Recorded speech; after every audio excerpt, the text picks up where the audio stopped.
Hey, good morning. Patricia Murphy here. It's Saturday. This is Seattle Now. Today we're bringing you the best from the KUOW Newsroom.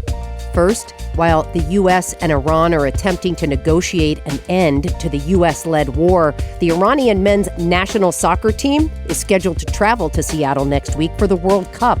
They'll face off against Egypt in their final match in the group stage. Just blocks away from where the teams will play, an exhibit led by an Iranian artist examines the idea of freedom for women in her country. KUOW's Ida Masood has the story. At the corner of 1st and Main and Pioneer Square, the sidewalk sinks down into a stairwell. At the bottom, you enter the Seattle Jazz Fellowship. And if you walk a little further into the building, you'll see Antipode Gallery. This month, it's filled with a mixture of dreamy black and white and colorful digital prints. The artist is Forzan Safari. In one of her prints, a group of women dance freely in a colorful field.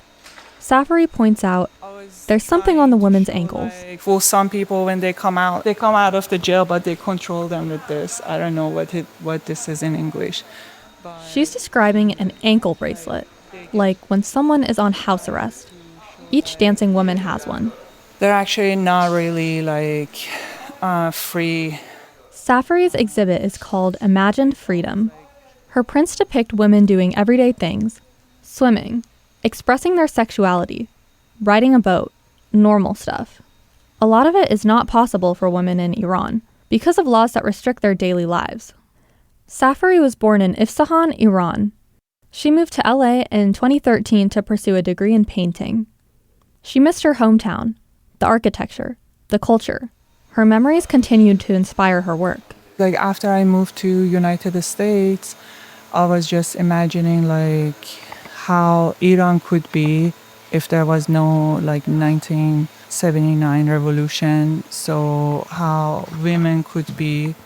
Yeah, so I started just drawing my freedom over there. Safari started to create digital art and post it online to reach an audience back in Iran. Her art also found Iranians living in Seattle. When I first talked with Forzan, I got super emotional. Saina Heshmati is the curator and co-owner of Antipode Gallery. I feel like with each piece I can feel the feeling that she had. I can put myself in all her works. Heshmati says Safari's prints show familiar scenes from Iran to explore subjects that are often considered taboo. In another one of her prints, two friends sit outside in tank tops and shorts, with their shoes off. Antipode is hosting Safari's first solo show. The gallery's mission is to amplify immigrant voices and build art bridges between different cities and cultures. Now, with the anti-immigrant wave, sadly, that is happening, it's always there, but it's amplified. So the mission is even more important. Amir Amini is Antipode's co-owner and Heshmati's best friend. Safari's exhibit coincides with the Seattle Games of the World Cup. The Iranian national soccer team is scheduled to come. Amini says the timing of Safari's solo show is coincidental. When he and Heshmati are asked about this moment for Iran, they answer carefully. They say they have to. Both of them have family members in Iran. If you're from Middle East, your personal is political, but the emphasis that we have is for art to speak for itself. I just want freedom for my people. This is a very sad time for us, so I really want my people to be happy and live freely as they want. You can see Imagined Freedom by Forzan Safari at Antipode through mid-July. For KUOW, I'm Ida Masood. And finally, teenagers and senior citizens might seem like they don't have a lot in common. Different generations, different technology, different language. But one teacher in Skagit County bridged the divide by putting teenagers and senior citizens in a room together so they could learn from one another. Kyle Norris has the story. Who doesn't love a cute dog in a brown and white checkered fuzzy sweater? This is Billy. He's about the size of a miniature poodle, but he's much fluffier. I'm sorry, I really like dogs. Oh, that's great. Lulu Miller and her dog hop out of her car in a parking lot of an event center in Cedro-Woolley. She's mingling with a few teenagers who are dressed in a lot of black. Miller is here today to talk about her passion, animal rescue. The teens are here to talk about how AI scrapes information from reliable and unreliable sources. Over AI inaccuracy and if AI is right. Great. I know nothing about AI. I'm sorry. I'm the older generation. Here's teenager JC Evans. No, so that is absolutely perfect because we want to reach out to the people that don't know anything about it. What's really interesting is a lot of AI is getting into dog rescue now. So you look at a video and you think it's real. A dog's being rescued from the freeway, a gutter, and you find out it was AI generated. The senior and teens find common ground and seem to enjoy each other's company. I love it.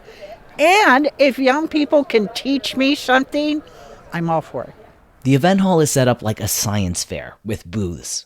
Inside, more than 100 teenagers chat with about 35 senior citizens, and everyone puts on a mini presentation. The high school students teach about technology and artificial intelligence. The seniors show the teens how to fix a flat tire, write a letter by hand, and how to play the spoons. Oh yeah! Organizer Lindsay Kitchens made this event happen with lots of help and lots of convincing. In fact, Kitchens almost had to cancel. She says for every senior who said yes to this event, 3 said no. I think the specific fear that the seniors have is that the teenagers aren't interested in them, in whatever the senior has to offer, that the life experience, the skills, the past technology is totally irrelevant to this generation. Kitchens is also a Cedro Woolley High School English teacher and librarian. Her whole jam is teaching people of all ages media literacy. And this event was a collaboration with another teacher, the local library, and senior center. Richard Jackson sits at a table wearing a dark red pork pie hat. He holds his self-published memoir and reads an excerpt to 2 teenage boys. But Jackson was really on the fence about coming. He says most of the other seniors are sharing a craft or a skill. His memoir is intense. It's about how addiction devastated his life. Yes, I've been to jail. Yes, I've been addicted to crack cocaine. And that comes after being a successful attorney for 20 years. You know, I lost my family, I lived in a car, and I recovered. Jackson's message to the teens is get help when you need it, find a mentor, and take control of your life. The teens are receptive. Several students said their families have gone through something similar. As for Jackson, he's glad he came. Oh man, they've been wonderful. Yeah, I saw a different side of the teenagers. What side was that? Polite, caring, interested in each other, you know, talking to older people, you know. We're not just the old fogies that don't know anything. You know, it was a pleasure. That intergenerational connection is the special sauce, according to teacher Lindsay Kitchens, who says that's what we're moving away from. We're moving away from in-person everything. We're moving away from a time and a space where elders pass down their skill and tradition. We're moving away from young people learning outside of a classroom setting. Plus, everyone got a chance to teach something and learn something. Kyle Norris, KUOW News. Appreciate you listening to Seattle Now, and thanks to our generous donors for your financial support.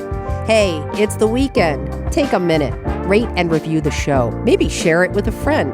Our production team includes Caroline Chamberlain-Gomez, Vaughn Jones, Andy Hurst, Brooklyn Jamerson Flowers, and Paige Browning.